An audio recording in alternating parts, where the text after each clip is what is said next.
We should just be friends.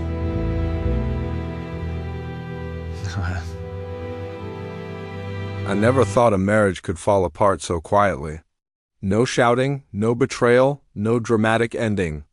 Just a single sentence, spoken casually on a Thursday evening, delivered almost like an afterthought. My name is Daniel.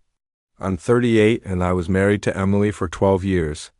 Our life was predictable in all the ways you assume a stable marriage should be. Shared routines, shared bills, simple weekends, gentle conversations.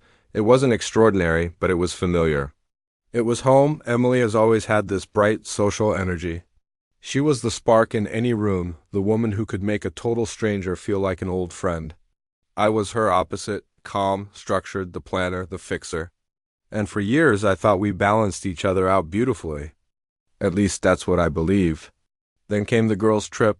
Just 2 nights away, she said. Just laughter and old friends. She kissed me goodbye that morning, light and breezy, telling me to enjoy the quiet, but something in her tone, something in the way she avoided holding my gaze. It felt different. I brushed it off. I trusted her completely. 2 nights later she returned, but the woman who walked through our front door wasn't the same one who had left. She walked in with a dull, "Hi," dropped her bag, and went straight to the bedroom. There was no hug, no excitement, not even a meaningful glance. I followed her and asked, "How was the trip?" She just shrugged. It was fun. "But Daniel, I've been thinking," a pause, a deep breath. And then, so gently it was almost sweet, she said, "Maybe we should just be friends." The world stopped. Just friends. After 12 years of marriage, after everything we had built together, the home, the memories, the life, I couldn't respond right away. The words were caught in my throat. She sat cross-legged on the bed, scrolling through her phone as if she had just told me something completely casual, like she was asking what we should order for dinner. Her tone wasn't angry. It wasn't even emotional. It was indifferent. And let me tell you, indifference hurts far more than anger ever could.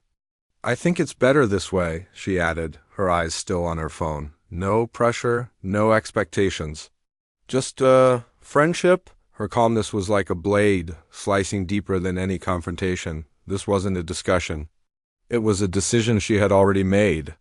I finally swallowed the shock, the lump in my throat, and managed to say just 2 words. "Okay, friends." Her eyebrows lifted in surprise. "You mean it?" I nodded slowly. "I do, but inside me, as I said those words, something deeper awakened, something she definitely didn't anticipate, self-respect. The next few days were like walking through an emotional fog. But Emily, she acted completely normal, almost cheerful. It became clear that she expected me to push back eventually, to panic, to plead, to do something dramatic to save us. But I didn't. I went to work like always. I cooked my own meals. I kept my calm. Not once did I ask her to explain herself or reconsider her decision. And that, I could tell, unsettled her far more than any argument would have.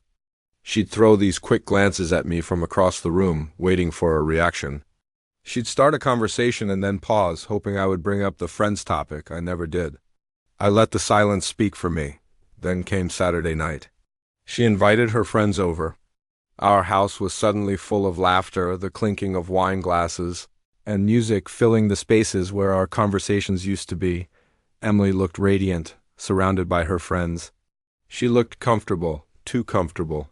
Watching her laugh so freely, something clicked inside me. She wasn't leaving me because of anger. She wasn't leaving because we were miserable. She was leaving because she was bored. Our life was safe, predictable. And in her world, predictable wasn't exciting enough. That realization hit me hard. I stepped outside for a breath of cool evening air, and in that moment, clarity washed over me like ice water.